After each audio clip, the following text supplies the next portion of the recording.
Today, inshallah, in the next few weeks, we will cover the 10 major signs of Judgment Day, one after the other. And we will begin with the one that we know is the first of the 10, and it is also the one that we have the most details about. So we might spend 2 full lectures on just this first sign, and we'll discuss various opinions and issues and controversies surrounding this first sign.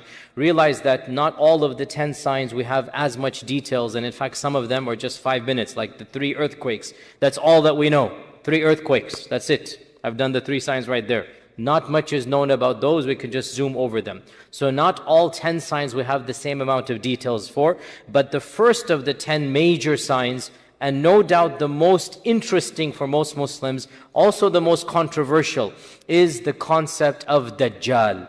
The concept of Dajjal. And he will be the first of the 10.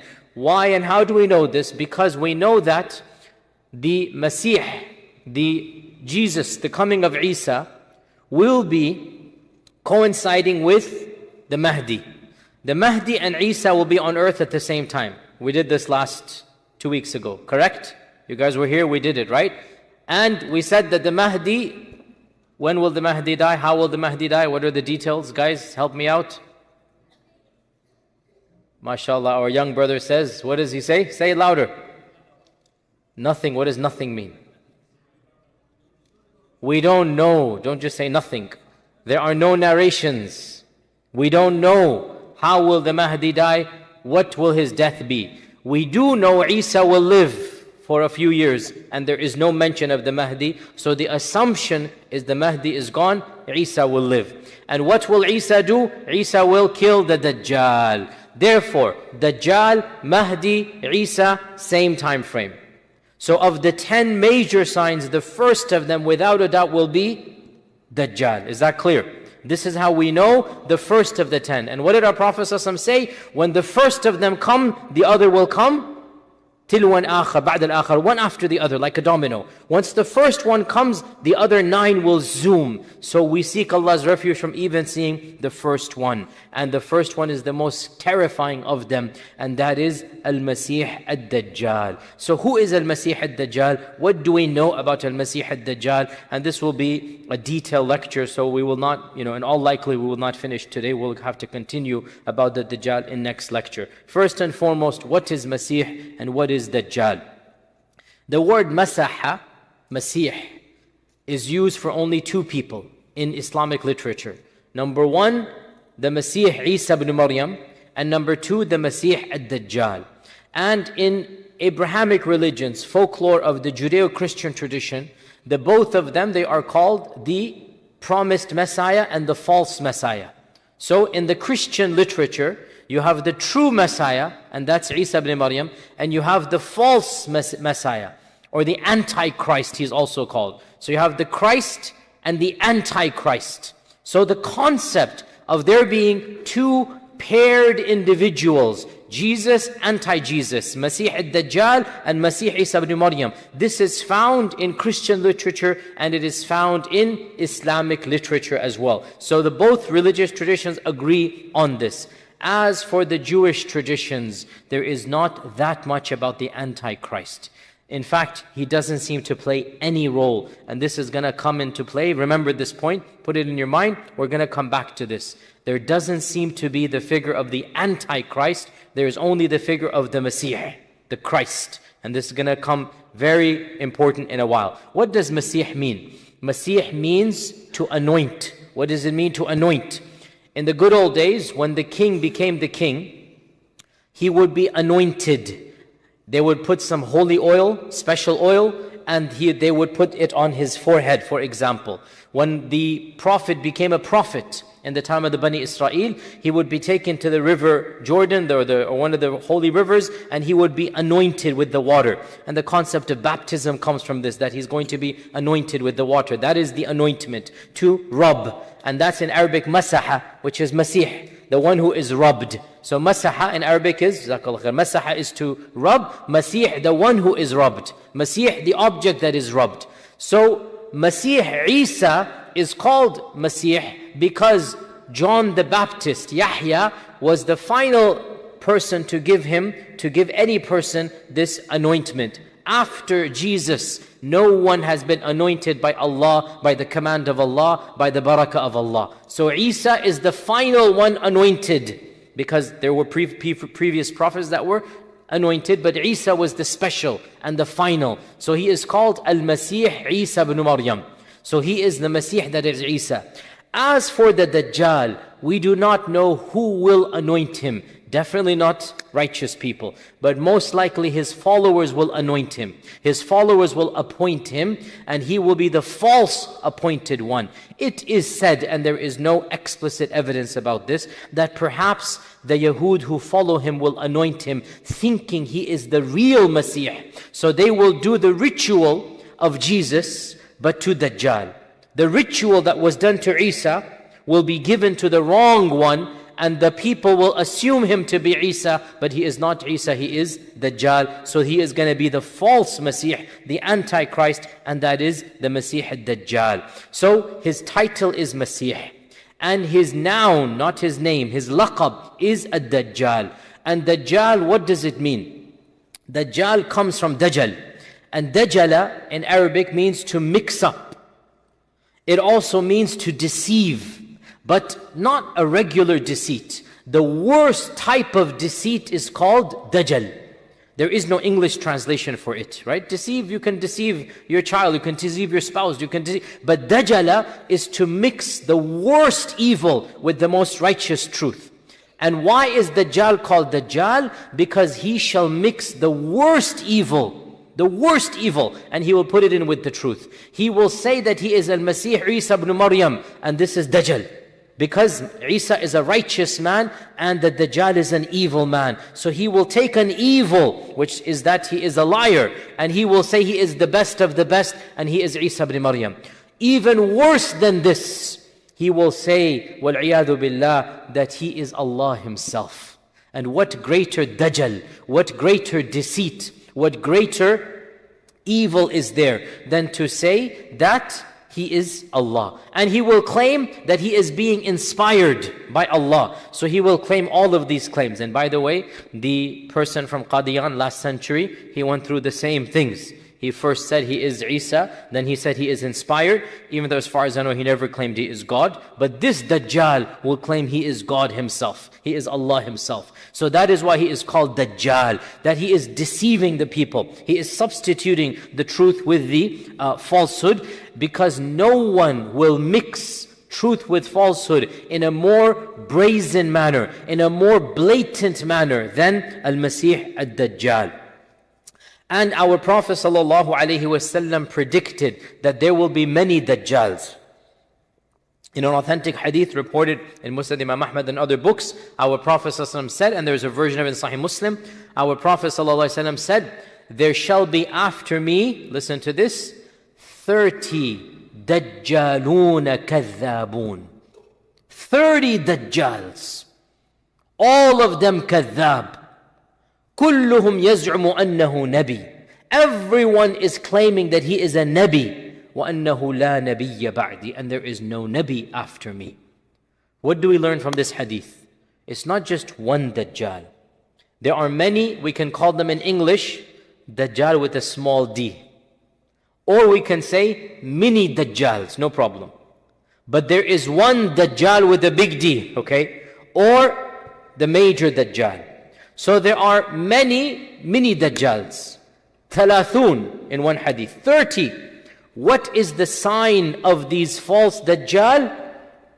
كلهم يزعم أنه نبي. Everyone says the same claim. I am Nabi, I am Nabi, I am Nabi. And the Prophet said, وَأَنَّهُ لَا نَبِيَّ بَعْدِي. From this we learn a principle, my dear brothers and sisters. Anybody who claims he is a Nabi, he is in fact what? A Dajjal. Is that clear? Anybody who claims he is a Nabi, you can call him a title. And that title is, you are a Dajjal. A Dajjal. As for the Dajjal, that will be the last of them. The 30th of them. That is the big Dajjal. That is the worst of them. And before that time, there will be plenty of mini Dajjals. And we had one here in America as well. This Louis Farrakhan, no, sorry, not Mustafa Khan, Elijah Muhammad, the founder of the Nation of Islam, he claimed that he is Nabi, and he claimed that Allah inspires him. And he claimed openly that I am the Prophet of God. He changed he was born Elijah Poole. He changed his name to Elijah Muhammad. And he then said that you have to recite the kalima, there is no God but Allah and Muhammad is his messenger. And by that he meant he is the messenger. He called himself Muhammad. And then he said, whenever a Muslim says Muhammad Rasulullah, that is me. And so he taught to his people this, and he is one of the last of the Dajjals to come, and Allah knows how many will come until the end of times. But we are now interested in the big Dajjal, the final Dajjal. And there are, before we get to the ahadith about Dajjal, there are two interesting aspects that are found in hadith literature that confuse the average reader, and in fact they even confuse some of the Sahaba. So there still remain elements of confusion about the issue of Dajjal. The first of them was that there was an individual who lived at the time of the Prophet ﷺ, whom even the Prophet ﷺ for a period of time didn't know, is he that Dajjal or is he a minor Dajjal? Okay, he didn't know. And this incident is mentioned in Sahih Muslim and many books of hadith. It is an authentic incident. Multiple narrations exist about a certain young man who lived in Medina, who was from one of the Yahudi tribes. And he was a sorcerer. He had a alaqa, a connection with the jinn. He would call the jinn. And he was a magician. And he would pretend he knew the future. And he would foretell the future. You know, in English we call them a soothsayer. He would foretell the future. And in our religion, anybody who pretends to know the future is a liar. And in our religion, anybody who invokes the jinn and calls out to the jinn, this is a magician. We don't call out to the jinn. We don't do anything for the jinn. And perhaps in another lecture, I'll talk about this reality of how mankind has a relationship with the jinn, which is a very scary and interesting and deep topic. And all of our men and women love talking about the issue of jinn. Jinn stories are swapped at night when the hours become in the wee hours of the night. It becomes common to swap ancient jinn stories. And inshallah, one day I'll give an academic lecture. What is all of this? Is there something called jinn? Is there something called magic? And inshallah we'll explain at that stage. For now, realize that it is possible for evil people to invoke the jinn. It is possible. And when they do so, this is what we call magic. And that's why magic is haram. It is always haram to invoke the jinn, because they are wanting nothing but evil. Whoever does so must sacrifice tawheed and get involved in shirk. Because the payments that jinns accept, evil jinns, because you have good jinns as well, the payments that jinns accept is what? Do you think they will accept your American Express? Do they care about dollars and cents? What is the currency you will give the jinn? Your worship. That's the only thing the jinn wants. The jinn doesn't care about your credit score. He doesn't care about your credit cards and your money. What will the jinn do with credit cards and money? What does the jinn want? The same thing Iblis wanted, that ana khayrum min. I am better than this creation. Let this creation bow down to me. Let this creation worship me. And if the jinn gets this, in return, the jinn will do some favors for you, right? We'll go and tell you something that whatever. So we'll talk about that when we get to it. So there was this magician at the time of the Prophet ﷺ by the name of Safi ibn Sayyad. That was his name. Safi ibn Sayyad. And some say his name was Abdullah ibn Sayyad, but his name was Safi. Safi ibn Sayyad. And he was from one of the Yahudi tribes who remained living in Medina for a number of years. Not all of the Jewish tribes were expelled. Some small families remained. And he was from of those tribes that lived on the outskirts of Medina. And when our Prophet ﷺ migrated to Medina, Safi ibn Sayyad was a young child. And he was about to reach puberty. And that's when, and so he's around 13 years old.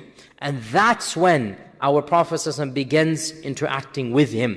And there are a number of interesting narrations about Safi ibn Sayyad. Of them is that the Prophet ﷺ heard that there is this young child who has these visions of the jinn. He predicts the future. And so Umar and the Prophet ﷺ, this hadith is in Sahih Muslim, they walked towards a group of children who were playing, and amongst them was Safi ibn Sayyad. And Ibn Sayyad is his name. He's called in hadith literature Ibn Sayyad. Ibn Sayyad was not aware that the Prophet ﷺ was coming until he was right behind him. And Ibn Sayyad turned around and the Prophet ﷺ was there. So the Prophet ﷺ said to Ibn Sayyad, do you testify that I am Rasulullah? Do you testify I am Rasulullah ﷺ? And Ibn Sayyad said, I testify that you are the Rasul of the Ummiyin, in a derogatory manner. You are the Rasul of the unlettered people. You're not Rasul to me, you're Rasul to the unlettered folk.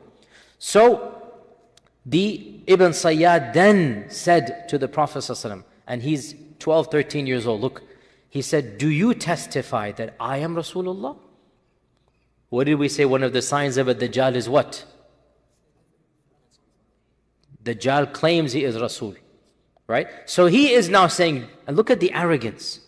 And this also shows you that this is what happens when you start getting involved in magic. You really become a very evil person. How dare, in front of the face of the Prophet, and you are twisting the question and you're saying, okay, you ask me, now let me ask you, do you testify that I am Rasulullah? And the Prophet ﷺ said, Amantu billahi wa rasulihi. I believe in Allah and His Messenger. That was his response.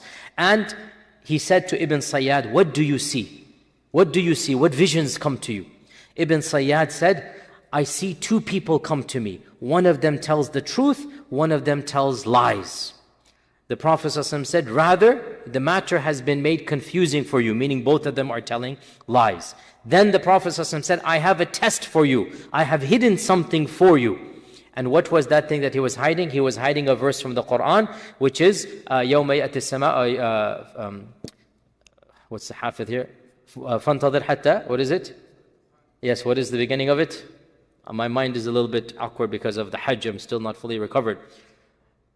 فَارْتَقِبْ يَوْمَ تَأْتِ السَّمَاءُ بِدُخَانٍ مُبِينٍ فَارْتَقِبْ, I'm saying فَانْتَظِرْ. فَارْتَقِبْ يَوْمَ تَأْتِ السَّمَاءُ بِدُخَانٍ مُبِينٍ. Okay? So the Prophet ﷺ had recited this verse to the Sahaba. And he's saying, I'm testing Ibn Sayyad. He says he knows ilm al-ghayb. He says he knows everything. Okay, I just recited this verse. Let's see, does he know, did I recite this verse or not? You see the test, right? And by the way, any person who charges you $5 an hour to predict the future is betraying his own lies when he's forced to charge you $5 to predict the future. If he knew the future, he would be investing in Bitcoin and the stock market and become multimillionaire instantaneously. The fact that he has to charge you $5 to read your hand, the fact that you have to call in $3.99 per minute to predict the future indicates what a liar that person is. Is that clear what I'm saying, right?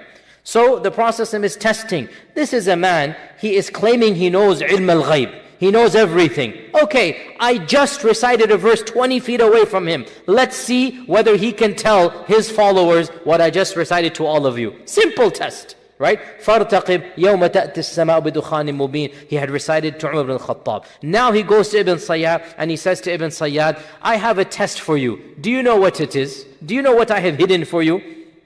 And this shows you, Ibn Sayyad did have contact with the jinn, but the jinn are not all knowledgeable. All he could say was, dukh, dukh, dukh. And the verse was, فَارْتَقِبْ, right? فَارْتَقِبْ يَوْمَ تَأْتِ السَّمَاءُ بِدُخَانٍ مُبِينٍ. And the jinn narrated 2 letters, dukh, dukh, dukh, and not the whole verse. You see that, right? So there was some jinn that was communicating with Ibn Sayyad, and he wasn't able to do it. So the Prophet said, إِخْسَأْ يَا عَدُوَّ اللَّهِ. And إِخْسَأْ literally translates as shut up. It is a harsh word. إِخْسَأْ, the English word is shut up. And the Prophet was never harsh except to those who deserved it. اخسأ يا عدو الله. Shut up, O enemy of Allah. فلن تعدو قدرك. You shall never go beyond your meagerness. You think you are so big, you're never going to go beyond this. Umar ibn al-Khattab said, Ya Rasulullah, allow me to execute him. This is a Dajjal. He says he is Rasulullah. He's communication with the jinn. His penalty is execution. Ya Rasulullah, allow me to execute him. And our Prophet sallallahu alaihi wasallam said, if he is that Dajjal, you shall not be able to kill him. And if he is other than that Dajjal, your killing won't benefit anyone. He's nothing. He's going to go away. Right? Leave him be. Now, this hadith is in Sahih Muslim, it's authentic. Now, if he is that Dajjal, you shall not be able to kill him. Why? Because who shall kill that Dajjal? Isa alayhi salam. No one will be able to kill that one. So the Prophet is telling Umar, if he is that Dajjal, you won't be able to kill him. And if he is other than that Dajjal, yeah, what's the big deal? He's going to come and go, no one will care. Your killing will not harm any or benefit anyone. He's going to be a minor, which was the case. He became a footnote in history. Majority of Muslims don't even know about his name, even though during the time of the Sahaba, he was somewhat of a big deal. Somewhat, in the sense, we don't know his state, as we're going to come to. So this is one hadith about Ibn Dajjal. Another hadith, Ibn Sayyad, Another hadith is that once the Prophet ﷺ went to go test Ibn Sayyad, and he walked towards his house with some of the Sahaba, and he hid behind some date palms, trying to see Ibn Sayyad in a way that Ibn Sayyad would not see him. But Ibn Sayyad's mother saw the Prophet ﷺ in the distance, so she shouted out, Ya Safi, O Safi, watch, be careful. His mother was on the side of, obviously, the mothers typically side with their sons, even in batil, unfortunately, this is human nature. So the mother is saying to Ibn Sayyad, Ya Safi, that's his name, or Ya Saf. She cut out the Ya out of love, it's called in Arabic, Bab al-Tarkhim. So she said, Ya Saf, look, there is Muhammad, the Rasulullah. So he turned around and he saw the Prophet ﷺ, and there was again some conversation that did not result in anything fruitful per se. And that Ibn Sayyad, he continued to live in Medina after the time of the Prophet ﷺ, and he resided in Medina, and a number of Sahaba swore by Allah that that is the Dajjal. And they considered Ibn Sayyad to be that Dajjal. And of them was Umar ibn al-Khattab. He would make halaf with Allah that that is the Dajjal. Also Jabir ibn Abdullah, the famous Sahabi, he felt that that is the actual Dajjal. And a number of other famous Sahaba. Nafi' said that I heard my master Ibn Umar, Ibn Umar is of course the son of Abdullah of Umar al-Khattab. So Umar and his son Abdullah ibn Umar, obviously same family, they both thought Ibn Sayyad is that Dajjal. Nafi' is the famous slave of Ibn Umar, who was freed by Ibn Umar, and he became a great scholar.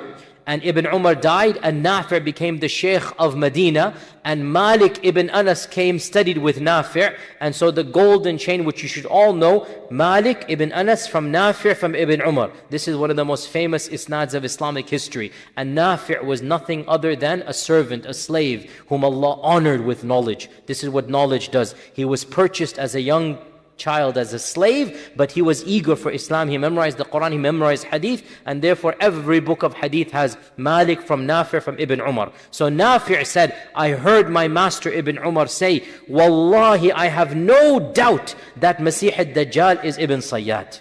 He's making halaf because he heard it from his father. So Umar and his son Ibn Umar, they felt that Ibn Sayyad is none other than that ad-Dajjal.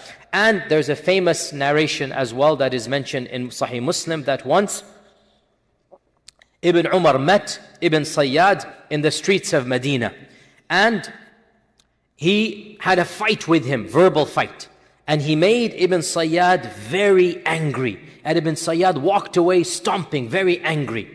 So Ibn Umar then visited the house of his sister Hafsa, our mother Hafsa, and Hafsa heard the news that Ibn Umar and Ibn Sayyad had a confrontation in the bazaar, in the public sphere of Medina. This is after the death of the Prophet ﷺ. The news spread that Ibn Sayyad and Ibn Umar, they had it out. They were shouting and screaming. Ibn Sayyad left stomping and angry.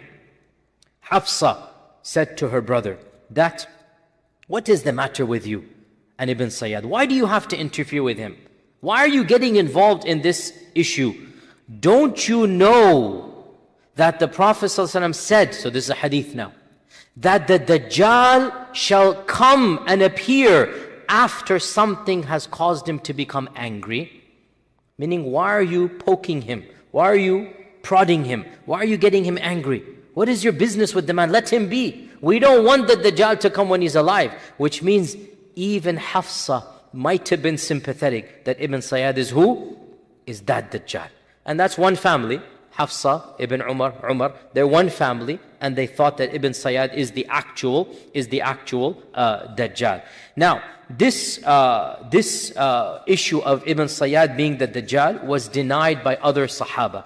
And the most famous narration we have in this regard, which is one that is somewhat funny and somewhat sad at the same time, and this is also in Sahih Muslim. Imam Muslim, by the way, he made a section in his Sahih about the ahadith of Ibn Sayyad. So if any of you want to study Ibn Sayyad, you can go to Sahih Muslim. It is translated in English. I'm sure there are many Urdu translations, and you will find an entire section about the ahadith of Ibn Sayyad. And now with this commentary of mine, you can now approach this section, because without commentary it's very confusing. And you can read all of these half a dozen narrations about Ibn Sayyad in Sahih Muslim. So, a very sad and funny and humorous and interesting narration in Sahih Muslim as well is narrated by Abu Sa'id al-Khudri radiyallahu ta'ala an. He says that one time I was doing Hajj or Umrah, the narrator forgot what he said, with Ibn Sayyad. And the time came for the caravan to stop. So you know, the caravans go for 5-10 hours, they stop for the night, next morning they'll go. So the time came to stop. And when the caravans basically stopped, everybody ran away from Ibn Sayyad, and I was the one left next to him. Right? So nobody wanted to put his tent next to the tent of Ibn Sayyad. Okay? Everybody goes away, and I found myself next to Ibn Sayyad. فَاسْتَوْحَشْتُ مِنْهُ وَحْشَةً شَدِيدًا. And I became very terrified of him because of the rumors going around about him. This is after the death of the Prophet ﷺ. Still the rumors are there. Abu Sa'id wants nothing to do with the guy. And looking around, he saw I was the only camel there, so he brought his belongings and he sat down next to me. I said to him, "It is so hot over here. Maybe it's better for you if you rest in that shade over there. Just get away from me." Okay? So he got the hint, he stood up and he went over there. And eventually some meat came to me. So Ibn Sayyad stood up to share with that meat. So now food has come. And generally speaking, when you're in one caravan, you're going to all share the meal. Okay? Nobody wanted to deliver the meal to him, so they delivered it to Abu Sa'id al-Khudri, and Ibn Sayyad wants to now share that meal. So he came and he sat down with me, and he had a glass of milk with him. So he gave me some milk and he said, "Go ahead, take some." So I said, "This milk is warm and I don't like warm milk. And the only reason I didn't want to drink it," this is him saying, "is because I did not want to touch anything he touched." Okay? Who refuses milk in those days? Everybody loves milk. But Ibn Sayyad, he goes, "I don't want it." So Ibn Sayyad said, "Ya Aba Sa'id, how I wish that I could take a rope and tie it on that tree and commit suicide because of what the people say about me." In other words, he knows exactly why Abu Sa'id is not sitting next to him, is not sharing the milk with him, and is hurting Ibn Sayyad. How I wish that I can take a rope, tie it on that tree, and then commit suicide because of that, because of what the people say about me. Ya Aba Sa'id, don't you know from being from the Ansar what the Prophet ﷺ said? Ya Aba Sa'id, aren't you one of the most knowledgeable people about the ahadith of the Prophet ﷺ? Ya Aba Sa'id, look, he is now quizzing him. Don't you know that the Dajjal is a kafir and I am a Muslim? Ya Aba Sa'id, don't you know that the Dajjal shall have no children, and I have left my children in Medina? By the way, these are all signs. Dajjal, we all know he's a kafir. Dajjal shall have no children. And Ibn Sayyad said, I left my family in Medina. How can I be Dajjal? Ya Aba Sa'id, don't you know that Dajjal shall not enter Mecca and Medina? And here I am, having left Medina on our way to Mecca. Now he's giving some solid points here, right? How are you going to refute this? Okay. By the way, so another thing about Dajjal, we're going to come to these. One of the signs of Dajjal is he shall not enter Mecca or Medina. And Ibn Sayyad is living in Medina and he's on his way to Mecca. And Abu Sa'id al-Khudri said, he continued making these arguments until I was about to have a soft spot for him. Then what happened? Then he said, أما والله إني لأعرفه وأعرف مولده وأين هو الآن. But by Allah, this is Ibn Sayyad saying to Abu Sa'id al-Khudri, I know who the Dajjal is, and I know where he shall be born, and I know who his parents are in one version, and I know where he is now. That throws a spanner in all of this. How do you know all of this, O Ibn Sayyad? How do you know all of this? So Abu Sa'id al-Khudri, after having his heart softened, feeling guilty, maybe in doing the guy wrong, now for sure his face must have changed when he said, but I know who he is and I know where he is. All of a sudden the terror comes back to Abu Sa'id al-Khudri and he says, may you be cursed, Ya Ibn Sayyad, for what you have done. And he walks away. So Ibn Sayyad is no joke. There was some murkiness about him, about who he was. However, eventually Ibn Sayyad simply disappears. We don't know when he died. The hadith goes that on the day of Harra, he was just disappeared. Nobody knows basically how he died. But clearly Ibn Sayyad was not that Dajjal, because he himself gave all of these signs that Abu Sa'id al-Khudri had to acknowledge. Whether he died a Muslim or not is another issue, because Ibn Sayyad is saying, I am a Muslim and the Dajjal is a kafir. And this has caused a huge controversy amongst the scholars. And Imam al-Dhahabi, in his monumental encyclopedia of the Sahaba, he basically says that he cannot be a Sahabi because, and this is a very interesting point, what is the definition of a Sahabi? A Sahabi is someone whom the Prophet ﷺ interacted with while that person was a Muslim. If the interaction occurred and the person was not a Muslim and later embraced Islam, that person does not become a Sahabi. And of the examples, or the possible examples, is Ibn Sayyad. Ibn Sayyad did not accept Islam in the lifetime of the Prophet ﷺ. If he accepted Islam, and that is an if, we don't know.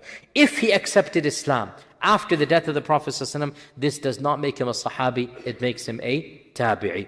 Another interesting twist, not as big of a twist, but it is nonetheless interesting. Another interesting twist is that the son of Ibn Sayyad, became a great scholar. And his name is Umara ibn Sayyaf ibn Sayyad, right?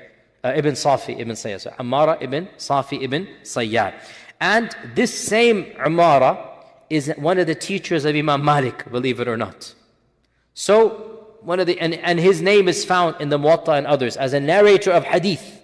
And this is the son of Ibn Sayyad. And he is a narrator of hadith, and he is a famous narrator of hadith. And it is said that Imam Malik respected Umara immensely because of his knowledge of hadith. Okay? So, one of those interesting twists. The bottom line, in the lifetime of the Prophet ﷺ, there was a cryptic figure who was a minor Dajjal in that time frame. And because he was still a young child, the Prophet ﷺ did not know, is he going to grow up to become that Dajjal or not? And the Prophet ﷺ passes away, and that confusion lingers on in the Sahaba. Some of them still think he is the Dajjal. But we now know that he could not have been that Dajjal. Now it is clear he wasn't that Dajjal, and so you should be aware of that controversy, that Ibn Sayyad was one of the minor Dajjals. Now, did he embrace Islam or not? Allah knows best, but this last phrase that he said to Abu Sa'id al-Khudri really throws a spanner. Means he still had contact with the world of the jinn. And he still has some issues that are un-Islamic. So he dies in murky circumstances, and we leave his affair to Allah subhanahu wa ta'ala. This is the first interesting controversy about Dajjal. There is another one before we get to other hadith. So all of these are interesting things that you should be aware of now. And this is inshallah, this is an advanced series of lectures. Otherwise you will not hear much of this stuff in the English language. Now, the next incident of Dajjal. And you will also find this hadith in Sahih Muslim, is the famous narration that might seem to indicate that Dajjal is alive and healthy as we speak, and that he is chained up in some exotic island, maybe in the Bermuda Triangle. Allah knows best. I'm just making that up. What is this hadith, and where do we get it from? This hadith is the famous hadith of Fatima binti Qais, one of the famous sahabiyat. She narrates, and this hadith is in Sahih Muslim, that one day we were sitting in our house when we heard the crier running through the city saying, As-salatu jami'a, as-salatu jami'a. As-salatu jami'a is how the Prophet ﷺ would call the Sahaba to the masjid when there was an issue other than the 5 salawats. The adhan is not given. You have an announcement. Come to the musalla, come to the musalla. That's how they would do that. As-salatu jami'a simply means come to the musalla. That's what it means now. Even though it technically means come and pray, but the meaning here is come to the masjid. So, Fatima says, I rushed to the masjid to see what was happening, and I prayed with the Prophet ﷺ, and I was in the first line of the women, right behind the men. In her eagerness to hear what the Prophet ﷺ would say, she was in the first saf of the women behind the men. Point she's trying to say is, I heard directly everything that I'm about to tell you. So after we finished praying, the Prophet ﷺ went on the mimbar and sat down. And he said, let everybody remain where he is. Nobody move. Let everybody remain where he is. Do you know why I called you? They said, Allah and His Messenger know best. He said, I did not call you today to give you an advice or a lecture to cause you to cry or to fear Allah. That's not the reason. A maw'idah, no khatira today. I didn't call you. But rather, I came to tell you what Tamim ad-Dari came to inform me. Tamim ad-Dari. Who is Tamim ad-Dari? I have a lecture about him online very briefly, about one of the, my series about the Sahaba. Tamim ad-Dari was one of the few Sahabi who was a Christian and then embraced Islam. The majority of Sahaba were pagans. Very, very few were Jewish or Christian when they embraced Islam. Very few. And of them is Tamim ad-Dari. So he's one of those group of Sahaba who was Ahli Kitab, and he embraces Islam, and of them is Tamim ad-Dari. And so Tamim ad-Dari came to me embracing Islam, and he told me a story that happened to him many, many years ago. Now, Tamim ad-Dari is from one of the tribes up north, and those tribes were seafaring tribes. They would ride the ocean. The Quraysh were a non-seafaring tribe. The Quraysh despised the ocean. The Quraysh did not like riding on the ocean. And that's why the Quran is full of references. فَإِذَا رَكِبُوا فِي الْفُلْكِ. The Quraysh did not like the ocean. And few of the Qurayshis rode on the ocean. And that's why when our Prophet ﷺ saw a dream when some of his own Sahaba were riding the oceans, conquering other lands, he laughed and he said, I saw my own ummah shall be riding on the waves like kings, riding horses and steeds, galloping, and they shall be conquering, oceans. And Milhan said, Ya Rasulullah, make dua that I am amongst them. And he said, you are amongst them. And that's why she died in Qubros, in Cyprus, because the Prophet said, you will be amongst them. So he laughed when he saw his ummah riding the ocean. It was a strange thing for the Quraysh. They did not like. Unlike Tamim ad-Dari, they were seafarers. They were people who were involved in navy issues. And so, naval issues, naval expeditions. And so, Tamim ad-Dari, he came to embrace Islam. And he came in the 9th year of the Hijrah. And he came to, in those days they sent the delegations to embrace Islam. And when he came, he told the Prophet ﷺ about something that happened to him many, many, many years ago. He said, Ya Rasulullah, let me tell you an interesting story. Let me tell you something that when I was an earlier young man, a Christian, this is what happened to me. So when he told this story, the Prophet ﷺ then called the Sahaba and said, here is Tamim al-Dari, let me tell you what he told me. That's the hadith here, okay? Now, it's a very long hadith, and you will find it. Where will you find it, guys? Online. I gave you the reference right now. Sahih Muslim. Sahih Muslim, okay? And by the way, I would want you to start getting connected with our traditions. It's a side note here. SubhanAllah, some of us have a fear to touch Sahih Bukhari, Sahih Muslim. My dear brothers and sisters, these are our sources. Learn to familiarize. It's not going to bite you. It's not going to bite you. You don't have to have wudu to touch Sahih Bukhari, Sahih Muslim. Okay? Purchase these books. Wallahi, your horizons will start broadening. You're going to start feeling a sense of knowledge. Oh, this is what the book says. If you have any questions, come to me, come to any scholar. You will find, inshallah, an answers, no problem. But why are you scared of reading hadith? Why are you scared of getting into the tradition? I'm telling you, Imam Muslim has an entire section about Dajjal and about Ibn Sayyad and about all of these hadith. Read all of these, and after this brief explanation of just 20 minutes, you will yourself see, oh my God, this makes sense, this makes sense, this makes sense. That's all that's needed. And your iman will grow, and your love for hadith will increase, and your love for the Prophet will increase. So I encourage you all, don't be scared by opening up a book. Okay? Don't be scared to open up a chapter and read and see what is going on. And then if you have any questions, ask. But your iman will increase, and also you'll get a sense of knowledge as well. SubhanAllah. Again, all of this is a tangent here, but a lot of times we don't even know why we know, how we know. We don't know where it's found. We don't know. We heard people say, learn your religion from the sources. Is there any harm in that? Learn your religion. Read the Quran. Read the Sunnah. And most importantly, Bukhari and Muslim, they're right there. I strongly encourage you, don't be intimidated by Sahih Bukhari, Sahih Muslim. I'm not saying become a scholar. I'm not saying derive. I'm not saying that. Astaghfirullah. I'm not saying open up and become Shaykh al-Islam after 1 hour. But I'm saying you don't lose anything reading. Don't lose anything understanding and then asking when you have any issues. So this hadith is a long one. It's actually 4 or 5 pages of English. I'm not going to go into all of that. But in a nutshell, you've all heard of it somehow here and there. Most of you, I should have heard of it. And the story goes as follows, that Tamim al-Dari says when he was a younger man that he was in a ship of around 30 people from the tribe of Judham and Lukham. These are Christian Arab tribes up north, and he was from those tribes.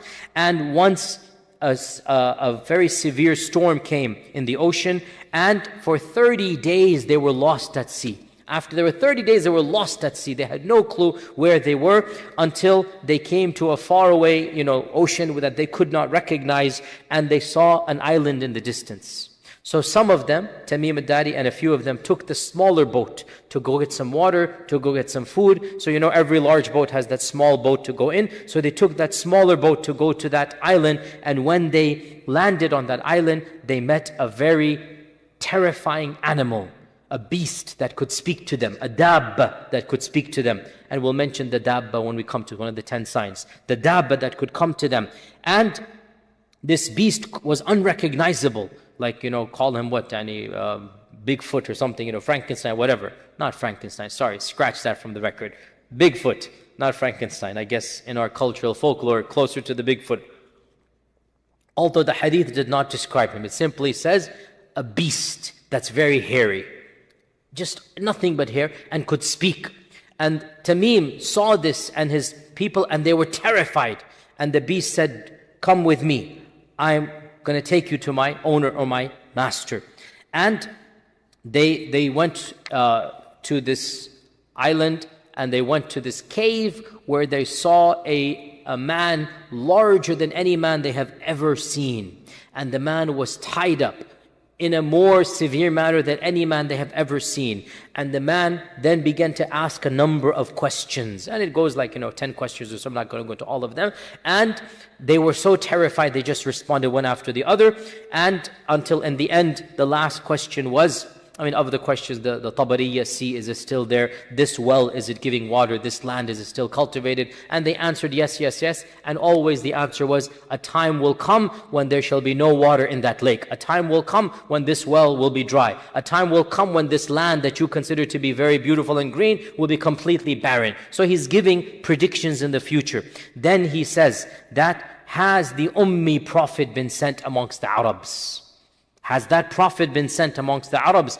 And Tamim al-Dari at this time was a Christian, but he was an Arab. He knows the Prophet has come. So he says, yes, he has been sent. And he has come out from Mecca and he has settled in Yathrib. Because he didn't call it Medina, because only Muslims called it Medina. For those 10 years when Islam was spreading, Yathrib and Medina were the same name, as you know, the same city, and the Muslims called it Medina, and the Munafiqun and the pagans called it the old name, Yathrib. And that is why we are not allowed as Muslims to call it Yathrib unless we describe it that this is the pre-Islamic name. In any case, so because the Prophet said they call it Yathrib and it is Medina. They call it Yathrib, so we do not call it Yathrib as a name. In any case, so Tamim al-Dari said he has settled in Medina. The Dajjal says, did the Arabs fight him? They say yes. So he says, who won? They say sometimes he wins and sometimes the Arabs wins, meaning the Uhud. Uhud they say was a loss, even though Uhud was not a loss. From our perspective, Uhud was a stalemate. It was not a loss, but the Quraysh interpreted it as a loss. Dajjal then said, if there is good in the Arabs, they should follow him. And I will tell you about me. I am the Masih. And it is only a matter of time before I am let loose. And when I am let loose, I shall visit every single city on earth in 40 days, except for Mecca and Medina, for they are made haram for me. Every time I come to them, the angels will stop me. Then the Prophet ﷺ stopped his lecture and he began poking on the mimbar like this to emphasize. And he said, this is Tiba, this is Tiba, this is Tiba. Did I not tell you about the Dajjal? And they said, yes, you did. Now this hadith ends over here. Now, this hadith is the famous hadith of Tamim al-Dari, narrated by one Sahabiya, Fatima binti Qais. And it is in Sahih Muslim, and its chain appears to be authentic. Now, this hadith has caused a lot of controversy in the Ummah. Why and how? Because it throws a spanner in what we seem to know about the Dajjal. Other traditions mention that the Dajjal will come towards the end of times. They mention he shall be born to parents who were childless for many, many years, and they're making dua for a child, and they shall be given a child, and they will not recognize that it is the Dajjal. The hadith that we just mentioned about Hafsa says that the Dajjal will come out and appear because of some anger issue. Something happened that made him angry. Whereas this hadith seems to throw all of that to the wind. And that the Dajjal is alive and healthy, he's tied up, he knows he's the Dajjal, etc., etc. And because of this, this leads us to a very deep issue. Is it allowed to problematize hadith based upon the content and not based upon the chain? You understand this question? Is it allowed for scholars, I'm not talking average person, for scholars who understand, hadith scholars, to problematize a hadith because the content seems different? And the vast majority of scholars said no. And for good reason. Because if you open this door, then it will never be shut. If you open this door, then every Tom, Dick, and Harry, or I should say Tahir, Dawood, and Harun, will come and say, oh, I don't understand this hadith. As we have people in our times, munkir hadith, as we know, right? You know, I'm not going to mention his, but there are people that deny hadith in our times and whatnot. And we are, alhamdulillah, Ahl Sunnah wal Jama'ah. And the meaning of Sunni or Ahl Sunnah means what? We follow Sunnah. The term Sunni, what does it mean? We are defined by our clinging to the Sunnah. By definition, anybody who says they're Sunni means what? We're following the Sunnah. Anybody says we don't follow the Sunnah, they are from another firqa. Go ahead and call yourself another firqa. You are no longer mainstream. You are no longer Ahl Sunnah wal Jama'ah. So anyway, what was I saying? Is it allowed to problematize hadith based upon the content? The vast majority of scholars said no. A very small handful said yes, with a lot of conditions. And this is not the time to go into that. But one of those conditions, and I like this, one of those conditions is the problematization should not come from your mind or logic or rationality. It should come because it seems to be clashing with other ahadith. You understand this point, right? If the problem seems to come with a clash from within the tradition, that is different than when you say, oh, my mind doesn't understand the hadith. Because if you open this door, then out the window. As Ali radiallahu anhu said, that if the hadith or if the aql, or if the sharia were to be based on my aql, the masah over the socks should be done on the bottom. But I saw with my eyes the Prophet ﷺ do masah on the top. Memorize this, a very beautiful tradition, by the way, very beautiful tradition. If our religion were to be based on what I think, on my aql, on my common sense, then when you do masah, where should you do masah? On the bottom. But Ali radiallahu anh said, I saw the Prophet ﷺ do masah on the top. When it comes to the deen, قال الله قال رسوله سمعنا وأطعنا. Whether we understand or not. But what about if within the deen itself you have 2-3 hadith that seem to clash? In this case, it's not my mind. We have to now reconcile between this. So, based on this issue, we have some great ulama from the past and from the present. They did problematize this particular hadith. They did problematize this particular hadith. And of them, we have in our times as well, or I should say the generation before us, the famous scholar, the most famous alim of 100 years ago, and that is Shaykh Rashid Rida. Shaykh Rashid Rida. Maybe one day we'll give a lecture about him. Very, very influential alim. And frankly, I'll say something, many of us here today are influenced by him and we don't even know it. His influence was so profound that he had an impact on the global understanding of Islam. And many of us, we don't even know, but we are influenced by him. He was without a doubt the most famous alim of 100 years ago, Rashid Rida.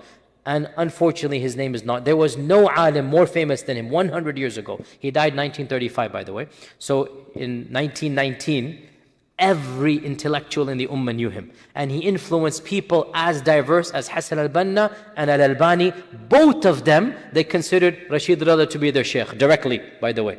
Look, he influenced men, and including not just him, but anyway, I'm going to my tangent, but even what we now call modernist Islam, progressive Islam, they take, in our American system, again, I don't mind saying this, great thinkers like the Hathut brothers and whatnot, they, the trends that were there, they were influenced by Rashid Rida as well. Their sheikh was the student of Rashid Rida. The whole anyway, why am I talking about this? Dajjal. My mind goes here and there, I apologize. You guys don't know me yet, but my mind doesn't, it's not, make dua for Sirat al-Mustaqim. I need to be straight here. Where was I? We're talking about Dajjal. And what were we talking about before this? Problematizing it, exactly. So Rashid Rida was one of those who said that this hadith doesn't make sense in light of all of these other hadith.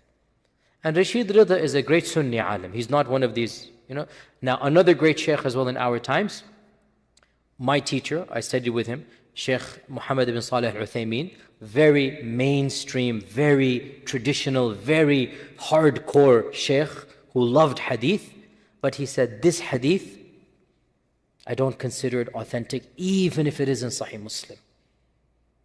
Why? Because it seems to conflict with other ahadith. So in reality, I have to be honest, I am sympathetic to this minority voice. Because it doesn't make sense that the Dajjal is alive and healthy.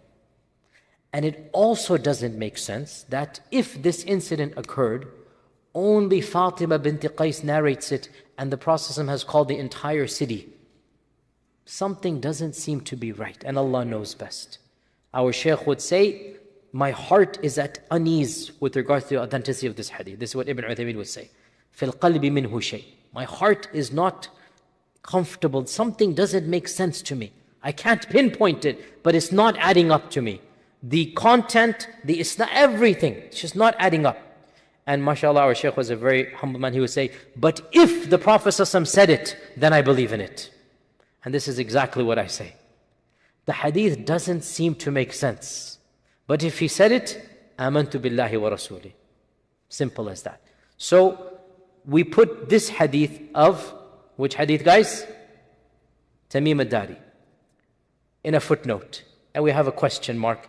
And we leave it at that. Allah knows best. I don't know. But mainstream interpretation, Imam al-Nawawi, Ibn Kathir, these scholars, they consider this to be authentic because this is Sahih Muslim. Then the issue comes, how do you reconcile this with the other ahadith about the coming of Dajjal, shall be born at a later time, his parents shall be childless, etc., etc. And you have one of two opinions. The first of them is that time and space mean nothing to Allah. And so, Tamim al-Dari got lost in, let me speak in the language of Star Trek, and I'm a big fan of Star Trek when I was a child. They got lost in a different time warp. And so they traveled to a different time and place, and Allah is ala kulli shayin qadir. And they saw an image of Dajjal projected from the future back to their time frame. And Allah ala kulli shayin qadir. Okay, fair enough. And the other interpretation is that Dajjal is in fact alive and healthy, and that he was born, and all of this happened in the past, and then he is being chained and kept as the hadith of Tamim says, and he shall be released in the future. Now the issue comes, the only hadith that mentions alive and healthy and chains is this one hadith of Tamim al-Dari. That's it. Every other hadith gives a different narrative. So you have two different narratives. Can we reconcile the two? Most scholars try to do that, but it's a very difficult fit. And that's why Shaykh Rashid Rida and Ibn Uthaymeen and others, they basically said, look, this one, you know, you have a big beautiful puzzle, right? You have one piece, is just not fitting in. And the puzzle seems complete. And yet you have in the box this piece. So you can say, maybe the manufacturers put this by accident. I'm being analogous here, right? Maybe this piece shouldn't have been in the box. It's just a mistake by one of the narrators. That's what they're saying. And the picture is complete. And the other scholars say, no, it's in the box. The manufacturer sent it, so I'm going to squeeze it in. There's a little space here, let me just put it in and shove it there, and khalas, we have a painting. Which version do you want to follow? I leave it to you. But my sympathies are clear. And I leave it to you, whichever one you want to do. Jayyid. So these are two big, important, standard controversies that every advanced student of knowledge is aware of. Number one, the issue of Ibn Sayyad, went over him. And Ibn Taymiyyah as well mentions the issue of Ibn Sayyad, by the way. And he said that Ibn Sayyad was one of the minor Dajjals, I forgot to mention. And the major Dajjal is going to come. And the issue of Tamim al-Dari and seeing this image on the island. Where is this island? And I explained to you the controversy there. Jayyid. With these controversies, we have around 10 minutes left. I'll mention some of the hadith about Dajjal, and then inshallah we'll resume next Wednesday, inshallah ta'ala. With these controversies done, we now move on to what do the rest of the hadith mention about the Dajjal. And I'm not going to go over them one by one because it's a bit too advanced for that. I'm just going to summarize for you. Of the things that are mentioned in authentic ahadith, the Prophet ﷺ said, every single Rasul has warned his ummah about Dajjal from the time of Nuh alayhi salam. And I too shall warn you about the Dajjal. Now, this is actually very interesting for us as Muslims. Why? The Prophet ﷺ is saying, the concept of Dajjal is found in all previous traditions. And guess what? We find it very clearly in the Christian tradition. As for the Jewish tradition, I have just scratched the surface. I'm not an expert, but I did my research. It appears that they don't really have this concept of the false Jesus. But believe it or not, some sects of the Jews have the concept of the false David, Ajibullah, the false Dawood. And Allah knows best, but it appears to be that because they took David as their main figure, and the folklore remains about the false one coming, so they took their main figure, David, and they made a contrary figure of him. There shall be a false king, David, and Allah knows best. And this is a small segment of the Yahud. And by the way, the vast majority of modern Jews, they have abandoned these types of tales. They no longer believe in this anyway, as you know. The vast majority of them, they just look at these as folkloric traditions. And in fact, many of them don't even consider their law binding anymore, as you know. They are what they call modern or reform Jews, and that's a whole different, that's the majority of American Jews. You should all know this. Another tangent, but this is known. You should know this as American Muslims, you should know. There are three main firqas of Jews in America. Number one, that's the smallest. You want to begin with the smallest? No problem. Orthodox. This is the smallest, maybe 10 to 15%. And they are the strictest, and they are the literalists, and they want the ones who you can, and they have many firaq as well, and they have the Hasidics and whatnot. Number two is conservative, maybe around 20-25%, the next larger. But the majority are, number three, reform. And reform, essentially, there is no aqeedah they have to believe in at all, and there is no sharia they have to follow. They are more of a civilization. So what I'm saying, one group says the false King David. This is one group of the Orthodox. Very, very, very small percentage. Majority of them, these are just folklore tales they don't care about. It's gone. But my point is interesting here. The concept of the false Messiah or the false David is there amongst one group. Where did it come from? The Prophet ﷺ said, every prophet warned. So we believe the Prophet Musa would have warned. We believe this. That remained, and it was then taken by some group and converted this way. As for mainstream Christians, Baptist Christians, evangelical Christians, most mainline Protestant Christians, they firmly believe in the figure of the Antichrist. They call him the Antichrist. And they believe in this thing called the beast.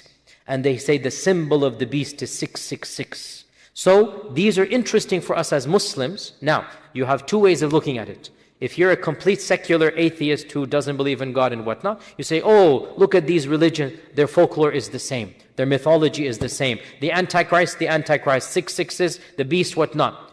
Or you can flip it around exactly and say, the very fact that two different civilizations and two different faith traditions that have no causal relationship with one another are saying the exact same thing means there must be a common origin, and that is Allah subhanahu wa ta'ala. You see, you can look at the two exact same things and then figure out what you want to do. Same thing goes for the Great Flood. Again, a bit of a tangent, but again, this is all interesting stuff. Do you know, my dear brothers and sisters, that every single civilization in the world has the myth of a great flood?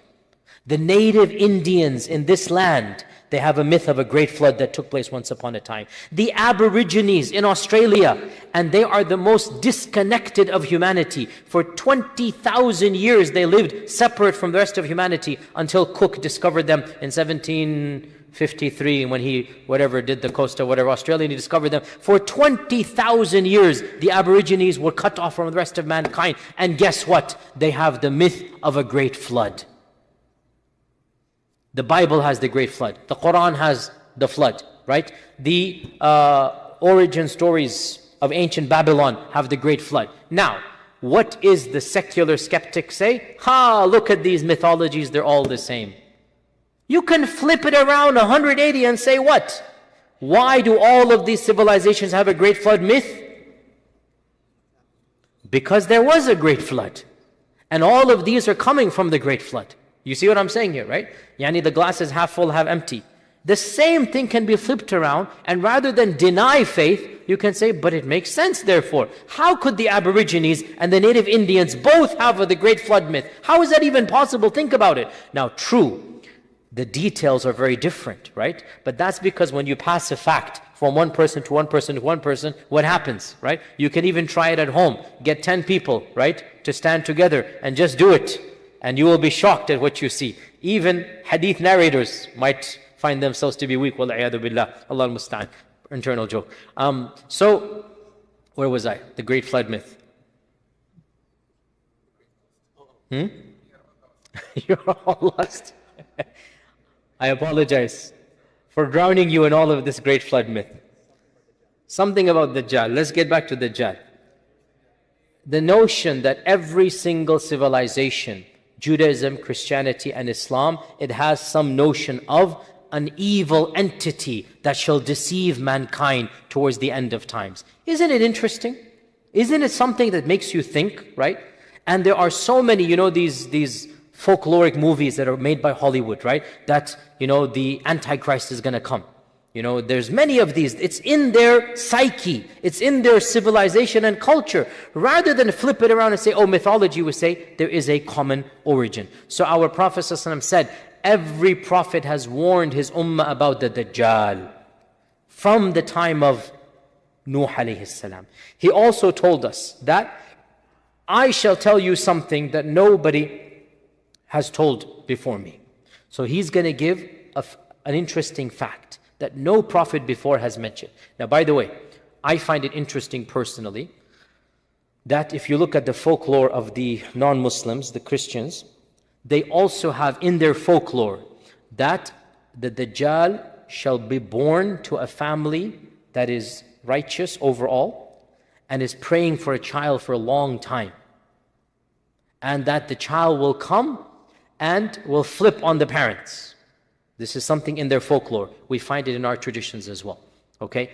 And one thing we do not find in Christian folklore at all, in Jewish folklore, is that the Dajjal will be deformed. And what do we find in Sahih Bukhari and Sahih Muslim? The Prophet ﷺ saying, I will tell you something that no other prophet told his people. That the Dajjal will be deformed. Subhanallah. Look, do you guys understand what I'm saying here? You guys understand what I'm saying? Certain issues of the Judeo-Christian folklore matches with ours. This one thing that the Prophet ﷺ said, I am telling you, and no prophet before me told his people, is that he shall be born and one of his eyes is deformed. And guess what? That is not found in any of the Judeo-Christian folkloric tradition. Isn't that amazing? And this is a sign of Iman for us. Now, is it the right eye or the left eye? A huge controversy between our scholars, which is very little, not much of a fruitful discussion for us. Some ulama say, both of his eyes are going to be, because I'll tell you what is the issue. Once again, authentic hadith seem to potentially contradict. One hadith mentions his right eye will be like a grape. One hadith mentions left eye will be like fested, putrid. Does it mean that one of the narrators messed up and the Prophet either said right or left, or does it mean both eyes are messed up? Allah knows best. Allah knows best. Some ulama try to make jama' and they say, but it appears to me that Allah knows best that one eye is going to be messed up and the other eye will be normal. So this is something the Prophet mentioned, that the one of the eyes will appear like a rotten grape. So a grape that you leave it for a while, it pops open, there's a brownish area, disgusting to look at. That will be the eye of Dajjal. So the Prophet is saying, recognize that man when you see him. That will be one eye that will be open and evil and putrid and festering and what disgusting. That is one of the sign of Dajjal. Another sign is that the Dajjal will appear like a young man. So he's not going to be an old person. He will appear like a young man. 20, 30 years old. He's not going to be 50, 60, 70. His shakl, his facial features will be that of a young man. Another sign, the Prophet ﷺ mentioned that the Dajjal will have curly hair. So he's not going to have straight hair. He's going to have curly hair. Okay? You don't need to look at your fellow friends and measure him, whatnot. Calm down, bro. Bismillah. Let us pray none of your friends are Dajjal, or else that makes you the supporter of Dajjal. So look at it that way. When you make fun of your friend as a potential Dajjal, you become the supporter of the potential Dajjal. So be careful who you make fun of. So another sign is that the hair is going to be curly. And one of the signs that we are all aware of, the Prophet ﷺ said, every Muslim with an ounce of Iman shall recognize the words kafir written on the forehead of Dajjal. Now this sign is a sign of Iman. It is not a physical sign, because the kafir will see Dajjal and not see anything. Right? It is something that Allah will give to the believer. This is the eyes of the qalb, not the eyes of the heart, not the eyes of the physical eyes. So the mu'min will see the Dajjal and will see written on him kafir, and then to emphasize the point, the Prophet ﷺ spelled it out. Kafara will be written. Kafir will be written on his forehead. So this is something that is also authentically mentioned. As well, our Prophet ﷺ mentioned that the Dajjal shall travel the whole world, will visit every city. Now, when something mentions in the Quran everything or every city or every issue, some people want to interpret this literally, that every single small village shall be visited by Dajjal. We need to understand the word kullu in Arabic. We should know this as Arabic. The word kullu does not necessarily mean the English every. It can mean a lot of. It can mean a lot of. And it can mean every. You understand? So the word kull in Arabic does not necessarily mean every in English. It could also mean a lot of. And we know this from the Quran and Sunnah. Allah says in the Quran, تُدَمِّرُ كُلَّ شَيْءٍ بِأَمْرِ رَبِّهَا. The wind of Thamud destroyed everything. But it's not everything. Did the wind that was sent to Thamud destroy the rest of the world? But Allah says, كُلَّ شَيْءٍ. So the word kullu, and also, وَمِن كُلِّ شَيْءٍ خَلَقْنَا زَوْجَيْنِ. This is one of those things that, if you some people leave Islam, the murtads, for the most trivial reasons, because their own ignorance doesn't understand the Quran. When they don't understand the Quran, they end up rejecting Islam. And I've read online, one of the famous murtads, who is rejecting Islam and making fun of it, he goes, look, the Quran says, وَمِن كُلِّ شَيْءٍ خَلَقْنَا زَوْجَيْنِ, and the amoeba is not zawjain. Because of this, he becomes kafir. And I say his mind is the size of an amoeba. That's why he became kafir. Doesn't know basic Arabic. When Allah says, وَمِن كُلِّ شَيْءٍ خَلَقْنَا زَوْجَيْنِ, it does not mean that every single species must be zawjain.